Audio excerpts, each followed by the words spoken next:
کسی گاؤں میں ایک بوڑھے آدمی کے پاس ایک پالتو کتا تھا۔ وہ اس سے بہت پیار کرتا تھا اور اس کی اچھی طرح دیکھ بھال کرتا تھا۔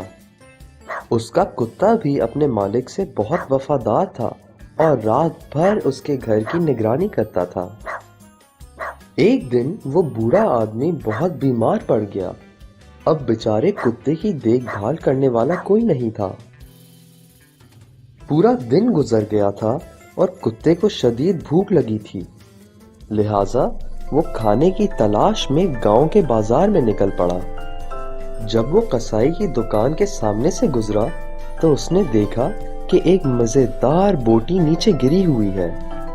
قصائی اپنے کام میں مصروف تھا تو کتے نے موقع دیکھتے ہوئے وہ بوٹی منہ میں دبائی اور وہاں سے بھاگ پڑا۔ قصائی نے یہ دیکھا اور وہ بھی کتے کے پیچھے بھاگا، لیکن کتے کی رفتار زیادہ تیز تھی تو قصائی بہت پیچھے رہ گیا۔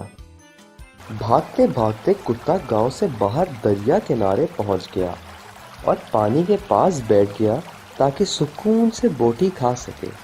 ابھی وہ بوٹی کھانے لگا تھا کہ اچانک اس کی نظر پانی میں اپنے عکس پر پڑی۔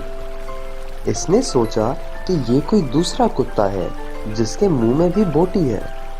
کتے کے دل میں لالچ آ گئی کہ وہ دوسری بوٹی بھی حاصل کر لے، لیکن جیسے ہی اس نے بوٹی چھیننے کے لیے اپنا منہ کھولا، اس کی اپنی بوٹی پانی میں گر گئی۔ تب کتے کو احساس ہوا کہ یہ تو صرف اس کا عکس تھا۔ اسے بہت افسوس ہوا کہ اس نے لالچ میں آ کر اپنا نقصان کر لیا۔ بچوں، اس کہانی سے ہمیں یہ سبق ملتا ہے کہ لالچ